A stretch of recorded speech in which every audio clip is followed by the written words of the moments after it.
బాలీవుడ్ నటుడు అనిల్ కపూర్ హైదరాబాదు కేంద్రంగా real estate, మౌలిక వసతుల అభివృద్ధి, హెల్త్ కేర్ తదితర రంగాల్లో కార్యకలాపాలు నిర్వహిస్తున్న ఓ గ్రూప్ చేపట్టనున్న రీసార్ట్ ప్రాజెక్టు ఆవిష్కరణ కార్యక్రమానికి ముఖ్య అతిథిగా నగరానికి వచ్చారాయన.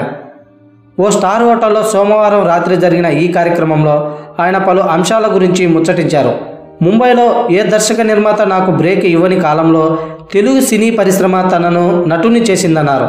లెజెండరీ దర్శకుడు బాపు దర్శకత్వం వహించిన వంశవృక్షం తన కెరీర్కు పునాది వేసిందంటూ, ఆ మహాదర్శకుడు లేకపోయినప్పటికీ తనను నటుడిగా మార్చిన ఆయన్ని ఎన్నటికీ మరవలేనన్నారు.